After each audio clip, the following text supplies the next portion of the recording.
Добрый день, дорогие пекари! Сегодня снова ответы на вопросы, и сегодня разберем вопрос, в каком состоянии ставить закваску в холодильник. Опять же, разделим пшеничные закваски и ржаные закваски. Кстати, эти вопросы я уже поднимала, оставлю полезные ссылки в описании, посмотрите и там тоже. В этом сюжете я добавлю к тому, что я уже говорила ранее. Правило первое.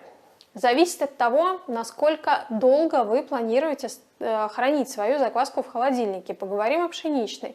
Если вы планируете долго хранить свою закваску в холодильнике, долго это, например, неделю, значит, нужно сразу смешать закваску, воду, муку и убрать в холодильник. Она будет очень медленно там потреблять то кормление, которое вы дали.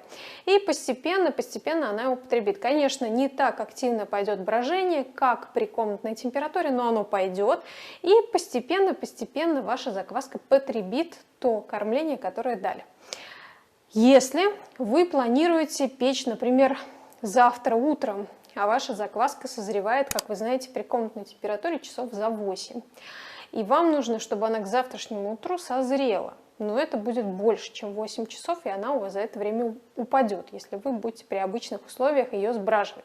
Это значит, что можно покормить закваску, подержать ее пару часов при комнатной температуре и потом убрать в холодильник. Она у вас охладится, замедлится и постепенно дозреет и созреет завтра, как раз таки к утру.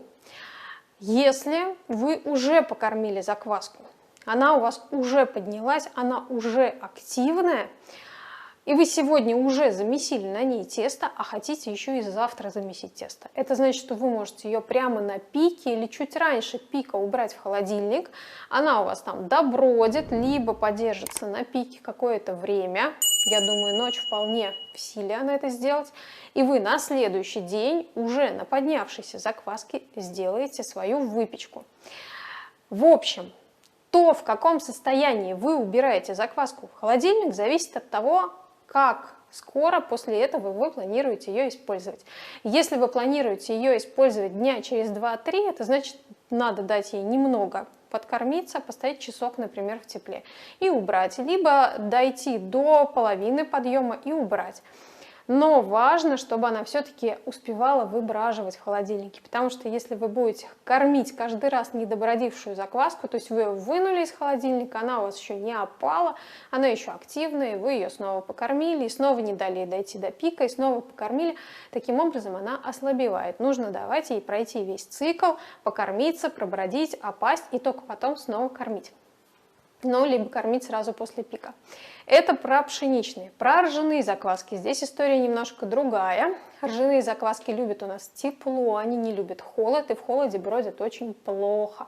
Поэтому ржаные закваски на хранение лучше убирать либо в созревшем, либо почти созревшем состоянии. Пусть она будет кислой, пусть она еще кислее станет в холодильнике, но она у вас будет созревшей и не будет ослабевшей. Иначе, если вы уберете закваску свежепокормленную в холодильник и продержите ее там дня 3, например, с большой долей вероятности, она не успеет, не пробродит, и она будет у вас там просто стоять, и ничего происходить не будет.